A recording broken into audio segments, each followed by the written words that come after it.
All right, guys, we'll get started with our regular press conference. I guess you'd call this a busy news day in your world, because we got a lot to talk about in our normal day today as well. So I want to start, and I'll spend most of the time today, the press conference, talking about some of the investments we're going to be making with this council meeting coming up. We're going to be talking about how we're going to spend some of our carry forward dollars.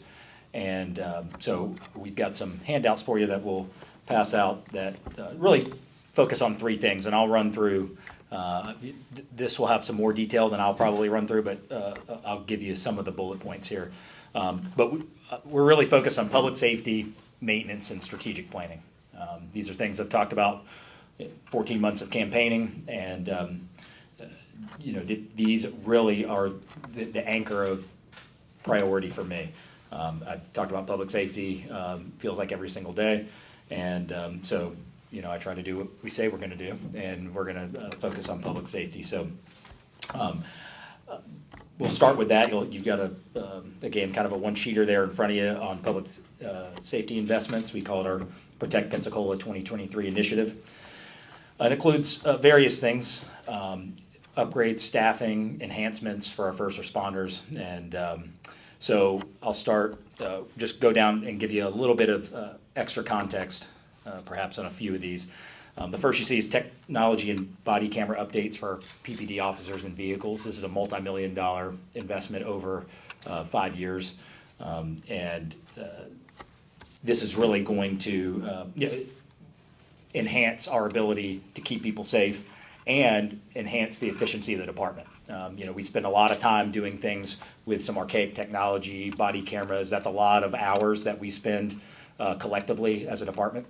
And this technology, we're going to be able to circumvent that and be able to have our officers out keeping our citizens safe more often and tied up less often in the building, uploading and downloading body camera footage and things like that. And so there's plenty of detail we can get into over the weeks of what this investment looks like, but it's very much needed for our officers and for our vehicles.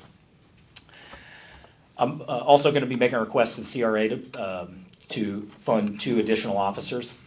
And we've seen great strides. You may already know we do have 2 officers in place right now currently that the CRA is paying for.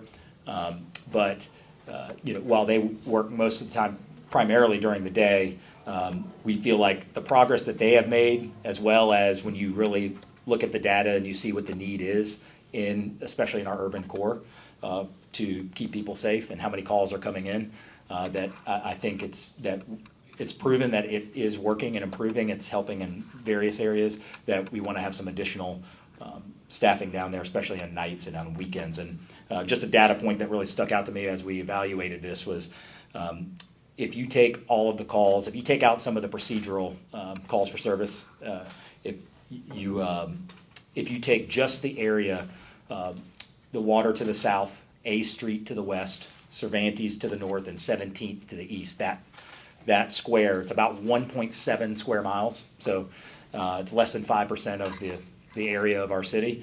It takes 23.3% of our calls. So when you look at it that way and you say, we have beats that are designed, and we look at that data, but you can understand from my perspective, that's not just a day shift thing. I mean, that's a night thing, that's a weekend thing. And we know that even though we're a city of about 55,000, when we see that population pulse up during, whether it's the summer, whether it's weekends, whether it's events, we know that it happens within those 1.7 or so square miles. And so we need to be able to anticipate the pulse, the pulsing up of be it visitors, county residents, or city residents. So we'll be making that request as well. Another request on there is a new tactical rescue vehicle and operable security fencing for the PPD parking lot. The second part of that is we've already had multiple incidents with vandalism and disturbing some of the vehicles, some of the property that the city owns. And so that's just something that is a necessity for a functioning police department, to have a functioning security fence to protect those assets. And the tactical vehicle, I'll say, we actually provided some photos for you of the current tactical vehicle, and I'll say, just to put it frankly, it's probably one of the more embarrassing moments I've had as mayor. That if someone gets called, if we had something happen at a bank, we had a hostage situation right now, this is the vehicle that comes from the police department, the photos I'm sending out now. And so you think about not just the safety of our community, but the safety of SWAT officers who put their lives on the line in the most risky situations that we have. So we will be requesting in the carry forward, again, a functional, operable tactical vehicle. Street calming measures you see mentioned in additional barricades. I'd kind of put those together as not only do these keep people safe, but also it's another function that keeps our police officers, our sworn officers, working on higher priority items. So think about barricades. If we don't have enough barricades to protect for a parade, how do we protect for a parade? We use squad cars and we use people.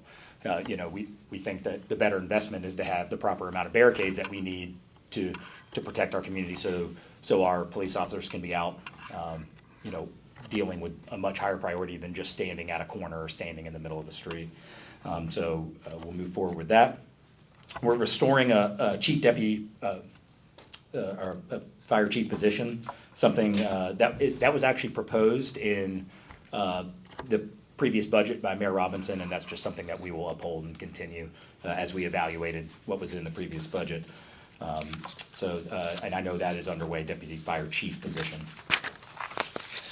So that's it on some of the public safety updates. Two more things. On your second sheet there, we combine strategic planning and maintenance.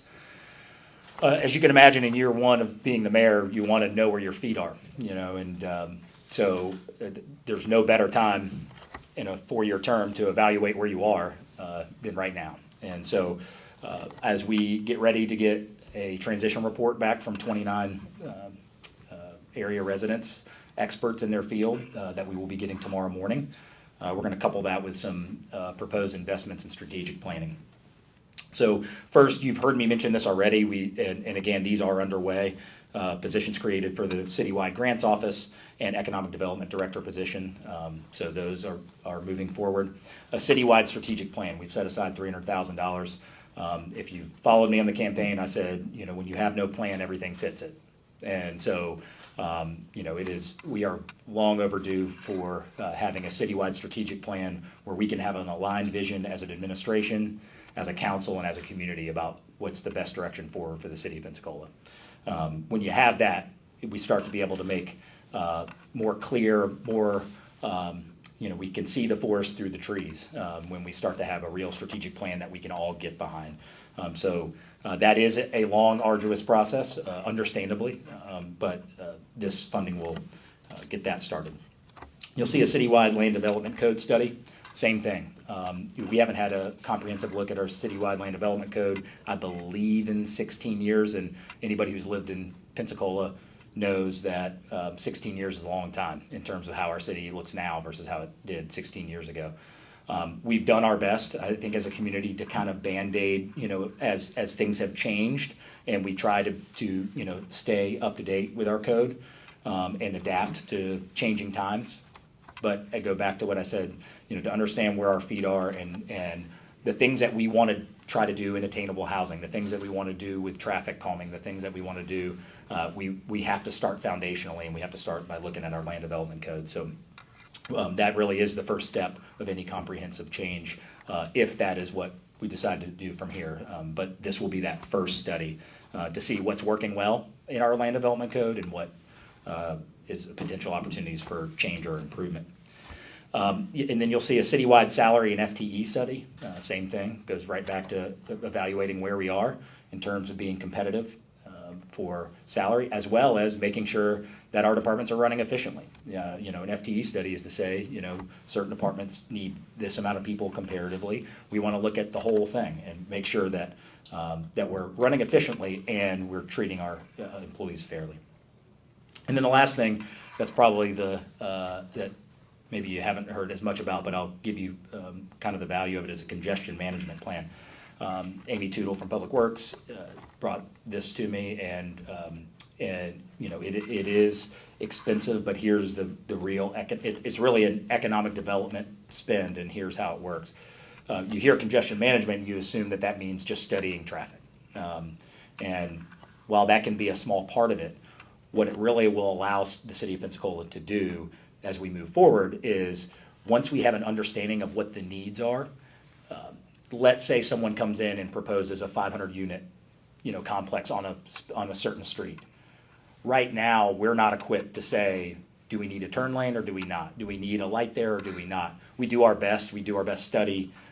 This management plan will now allow us during that negotiation to say, hey, look, if you're gonna put 500 units in, we know we need a turn lane right here. We've run all the numbers.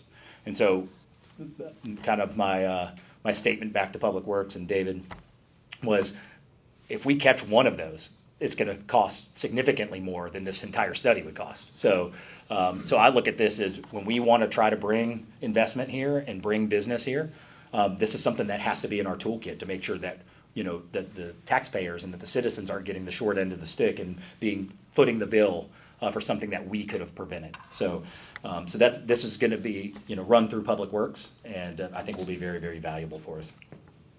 Last thing is maintenance. You know, we'll start with the really the single largest line item, about $600,000 out of carry forward, is the Roger Scott pool bathrooms. And much like the Roger Scott tennis courts, we know where we are, which is they're not operable.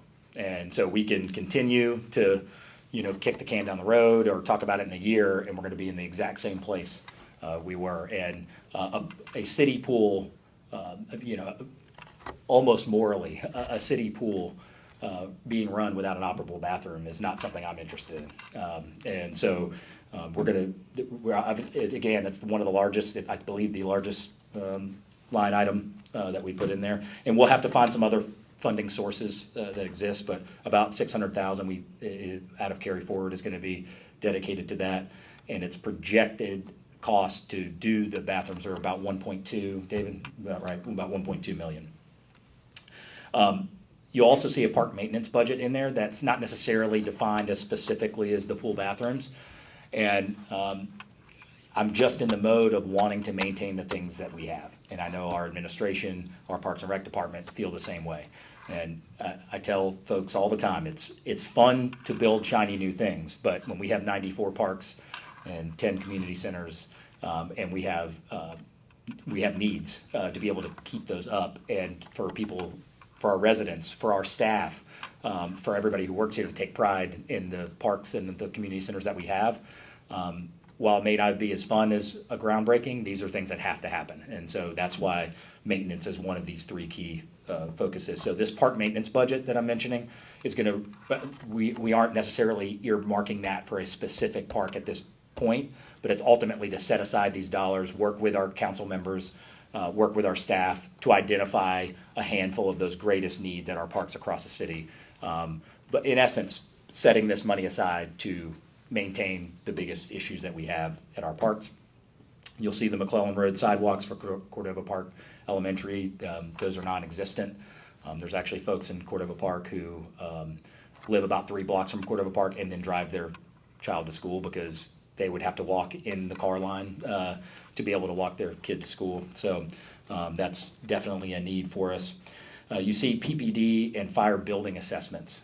You know, we're starting to have some aging facilities, especially, you know, we have one roof in particular at fire, and we thought that this would be a good time. Instead of going to get one assessment on one roof at one building, we said, let's look at every PPD, and I mean, including the police department headquarters that is also aging. And let's take a look at that. Let's take a look at our fire stations and assess what the state, the condition of those, and where we go long term.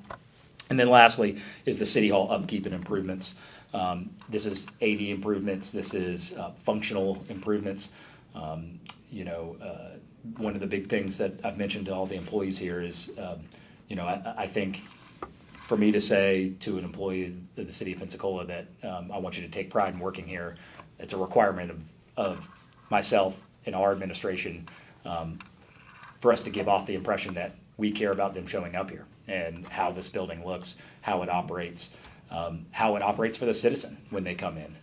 And so less details on that, but we will, so we don't have specific projects other than obviously some improvements in AV in the council chambers we've had discussions about, Hagler Mason, as well as we are starting to have some potential space needs for staff, and so more to come on what those exact details will be, but we will have some money earmarked for that. And that is it in terms of the carry forward parts, and I'll take any questions after. I got a couple more updates, and then I'll take any questions that you have. First responder thank yous, one market on December 30th, and did a great job extinguishing the fire and preventing the roof from collapsing. The crews had water on the fire in less than 8 minutes and had it extinguished 9 minutes later. No injuries. In addition to an outstanding response time, the quick efforts from PFD saved the building. Well, I was in South America for 10 days, but I was in the middle of somewhere with 1 bar of signal, and I texted David Apple, the owner of Apple Market, and told him, I'm a small business owner at heart, and, that we'll do, anything that we can do to help them. I mean, it's one thing for it to happen. I would put it this way, you deal with enough as a small business owner and entrepreneur to try to make payroll and all of that. And so I certainly have great sympathy for what he's been through, and he was very, very positive and has had nothing but encouraging things to say about our fire department. So anyway, I reached out to him and made sure that he knew that he has our support, and anything that we can do to help him, we will. And then also the police department. Just want a shout out for the investigators on their work at the Pelican's Nest shooting from June 2022. Michael Rudolph has been charged in the shooting, was served with a warrant while in the Escambia County Jail on another charge. So there's more to come, and any questions you have, Deputy Chief Chrisman's in the back, but more to come on that. That is not closed as of yet, but that is a great step in the right direction for that case. Transition team meeting is tomorrow at 8:30 a.m. That will be in council chambers. Council chamber, do we know if that is right? We'll confirm that, but I believe it's in council chambers. The new 4-way stops are active on Langley Avenue that we had mentioned previously.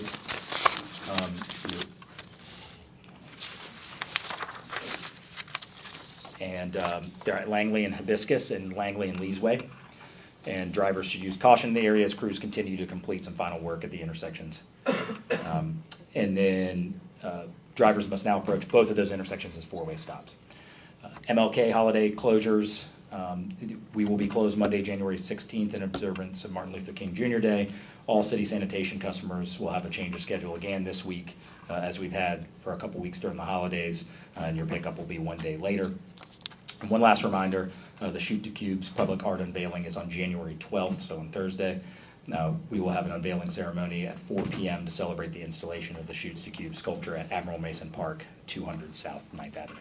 So, that's an Admiral Mason, sorry. Okay, I'm sorry. So, correction, the transition team, the final report will be in Hagler Mason on the 2nd floor, 8:30 tomorrow.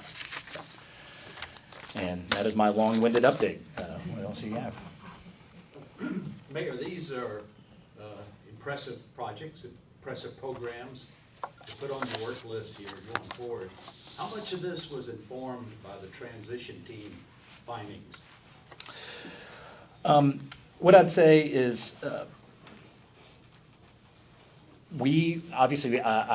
got a good relationship with Tommy Leiter, who within the transition team is focusing on the internal side of things. Aaron Watson, as they split their duties under the public safety realm, Tommy had kind of taken the internal portion.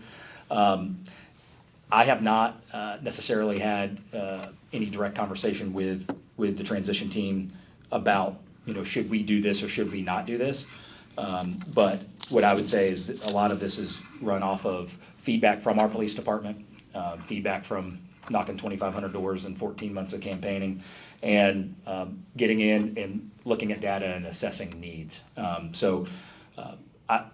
not saying that I would expect that there'd be a recommendation that's going to be in opposition of any of these. There may be additional recommendations. You guys have probably heard already. I know one has been mentioned by Tommy publicly about, potential red light cameras. You don't see that on here. Obviously, I want to read and learn more and see if that's the direction we want to go. So, but what I'd say is we feel very confident that these are well-informed and well-researched steps forward, despite the transition report coming out tomorrow.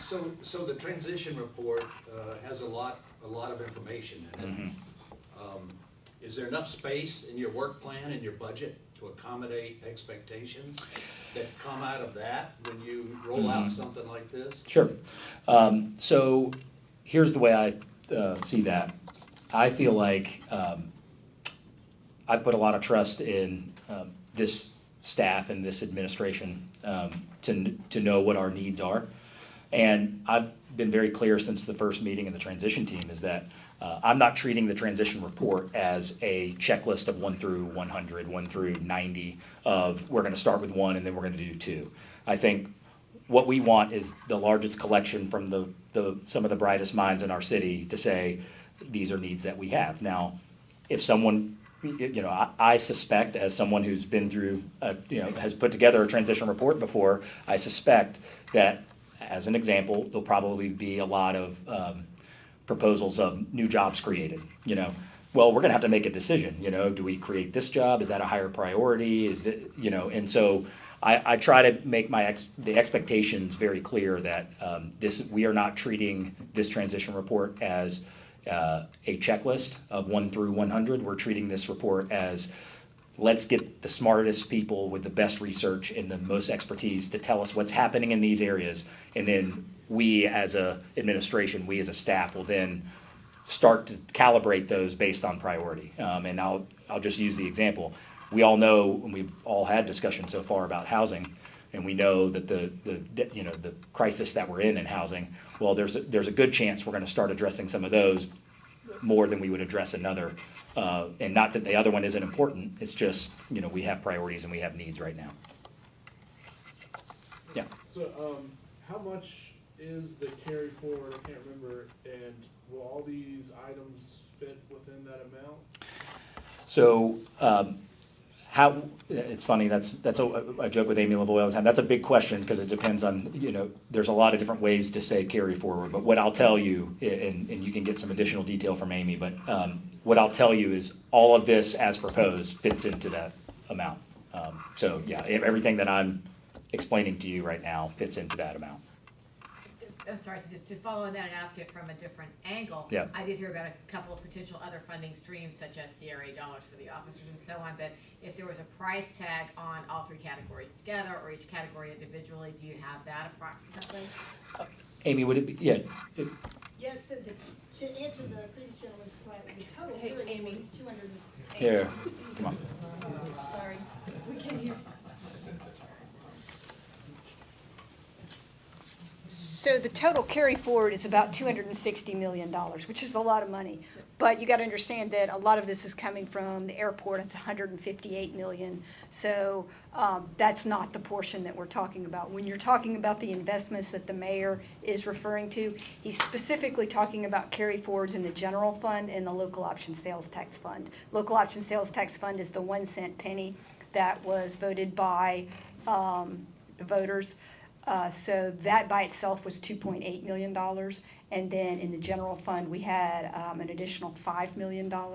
And I think the mayor's investments that are coming forward that he's mentioned is between $3 and $4 million that he just mentioned. You see why I rely on Amy to explain that. You're not the first. Yeah. Jimmy. And I think she just kind of asked it, but to ask that in another way. Go ahead. Does each of these have a dollar amount attached to it? Yes, and that is already in, I believe it's in the agenda and all that. It is, but I can send it to you. Yeah. So yeah, there are numbers, and obviously I can tell you some of them. I've mentioned some of them, but we can get the exact thing to you. Make sure I don't misspeak on that. Anything else?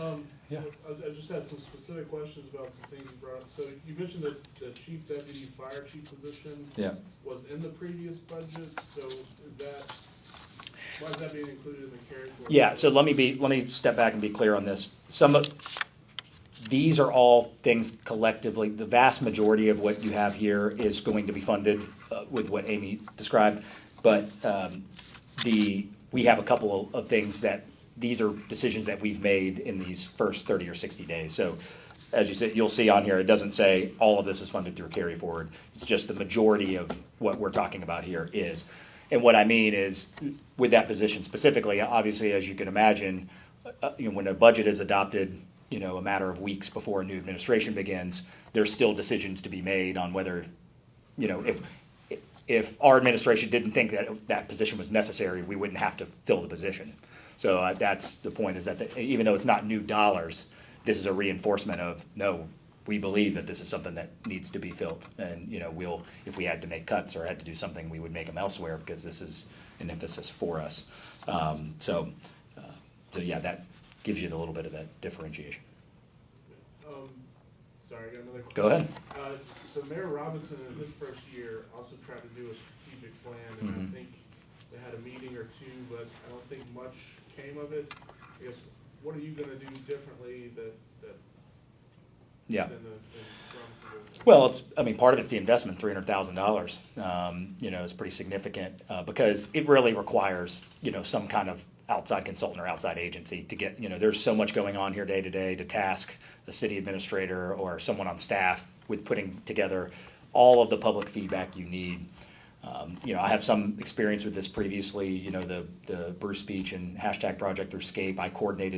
I was kind of the boots on the ground for that project when SCAPE came into town. And when you need, 7 focus groups and 450 people, at community feedback, it's a lot of work. It was my full-time job, just coordinating for an outside consultant, that was paid to come in. So, we're going to make sure that we're doing this right. I've actually asked in the last few days all of our departments to send me every report that's ever been paid for in the last 5 years for the city of Pensacola, because we all hear the same saying over and over is, we do these studies and then they collect us and we don't do anything about them. So we're not going to have that happen. So I don't want to assume, and I imagine anybody who's going to put together a strategic plan is going to want those as well. So we're going to really focus on that. And I've asked Kareth, our city administrator, to take the lead on, because that is exactly what I don't want to have happen, is us invest close to $1 million in all of these, in different areas, from public works to strategic planning to PPD and all of that stuff. I want someone to be the point person to make sure that these are moving forward and that they're getting done and that they stay in front of us. And that's always the challenge, is it's easy to spend the money, invest the money on a study and then maybe not really do anything with it. And so I don't want that ball to get by us. And then the citywide land development code Mhm. study, what are you hoping to get out of that? Is there opportunities there to maybe help like the affordable housing issue or anything like that? Yeah, what cities are doing is, like with anything, you adapt with different rules in your code to be able to take on the new challenges of the day. And that's why I mentioned, when you haven't had one single comprehensive, we've had an adaptive changes to land development code. We've seen a need and we've tried to fit that need, but we have not really ever, in 16 years, haven't gone back and said, okay, let's assess exactly where we are, what rules make sense, what don't, or what rules don't. And so what I'll tell you about that specifically is the money set aside, about between $75,000 and $100,000, the money set aside for that land development code study, that won't be the end. That is not for them to come bring us what they think Pensacola's study should be. That's a true outside assessment. Because if you talk to someone in construction or someone who built a house or someone in our zoning department, there's going to be a lot of differing opinions on things that are working well and things that aren't. So we want to get truly that objective assessment, objective opinion from someone from the outside. So that is, if you look across the country at when someone does take on a comprehensive change to their LDC, this is the first step. And so that's what's being funded here. So when you see that, that doesn't mean land development. Again, like strategic planning, that you want a lot of community feedback and how you change things, and especially from the people that are dealing with it every day. And so we will. That is just step one. So we'll have more to come once we have that. We can kind of decide how the community gets involved and all of that moving forward. But both that and the strategic plan are going to be longer term projects. Those are not something we're saying you're not going to have a report back in 6 months on a new land development code and a new strategic plan. Those will take a little bit of time. That's why we're starting now. Mayor, can you give us an update on the audit of the Reentry Alliance shelter or program? Who's doing the audit? When do you expect to get a finding back? And have you gotten any interim reports? I have not. I know it's underway. And so, yeah, I don't want to speak to that, but let me, we will follow up with you and make sure that we get you all the information. I know Lawrence is in the back, is on top of all of these issues. I do know it's in progress. I do know, but I'm not confident enough in what my update is. Who's doing the audit? It's Salt Marsh. So, yeah. I guess my last question on this one is, Okay, sorry, Carr, Riggs, and Ingram. what's your confidence level about buy-in from the city council on all these proposals? They may have some different opinions on specific issues. I think that's part of this job. But I will say, I try to, do my research and I will tell you that I feel like with all 7 council members that I've got, a very good working relationship with all 7 of them. And obviously these are things that I've discussed with them. I feel like that's, my duty to make sure that they understand the direction that we're going. So I would say we feel pretty good about it. I wouldn't want to put our council in a position of proposing things they've never heard of or that they would have a lot of questions about. That's part of this job is to communicate with decision makers in our community to say, hey, here are some needs. Here's why we believe as an administration these are needs. And hopefully it's something that you support. So it's a 7-person body that could have different opinions. I can't say with supreme confidence that everything will be unanimous, but I will say we as an administration have put a lot of work in. These aren't just things that we came up with last minute, or these are things that we have researched. These are things that and I really want to thank our administration, all of our police, our fire.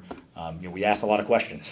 We didn't just come in with it on the back of a napkin and say these things sound good. We wanted to make sure that we were investing this money wisely. And so a lot of people, certainly not just me or not just our city administrators, played a big role in getting us the information we need. And so, what I can tell you is we have discussed the vast majority, if not all, of these with council as I've met with them and gotten a temperature from them on if they had any issues. So, but we'll see. Anything else?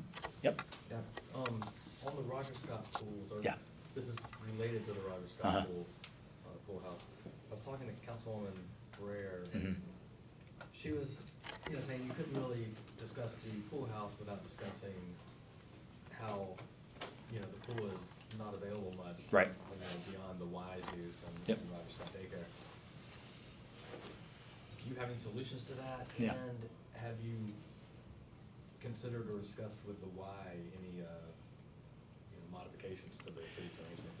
Yeah, so what I'll say is part of the research I just mentioned to Jim before we put anything on here to make sure that we thought it was the best way forward was I met with the YMCA because I had the same line of thinking you just brought up, which is I don't want to put our name and effort behind an investment that if we weren't going to operate the pool or they wanted to expand it or whatever scenario ever came out, we wouldn't want to chase that significant of an expense at something that we didn't have a good understanding of where we were.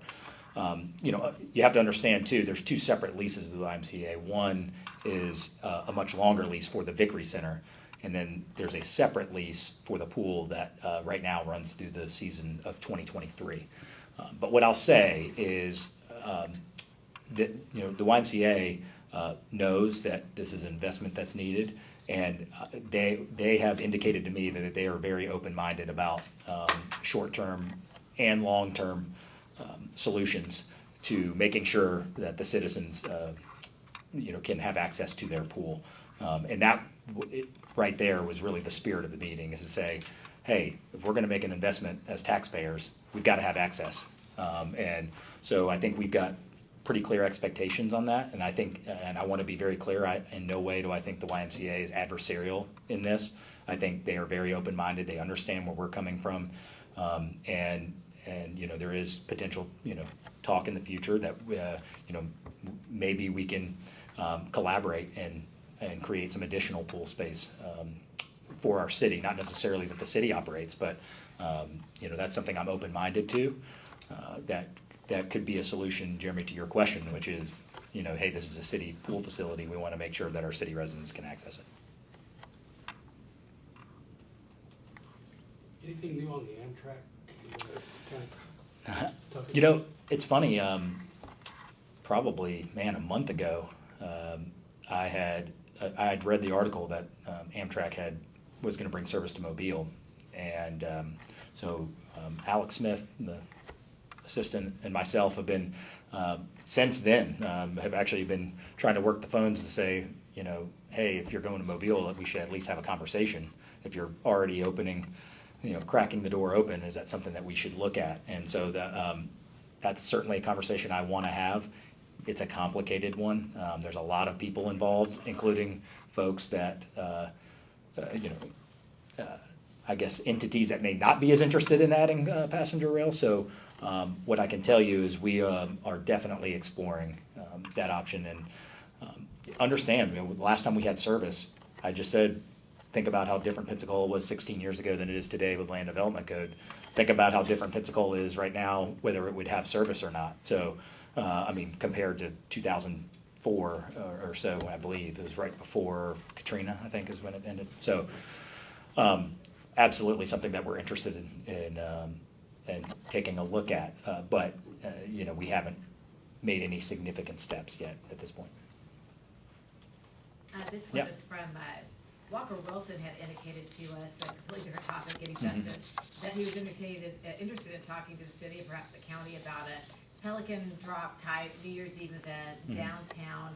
What are your thoughts around that? Have you had any conversations at this point, and where could that possibly go? Yeah, I have not, but I'm talking actually with DIB and Walker this week about Plaza Ferdinand and perhaps getting that open for Palafox Market, for an extension of Palafox Market to be both run at the MLK Plaza and Plaza Ferdinand.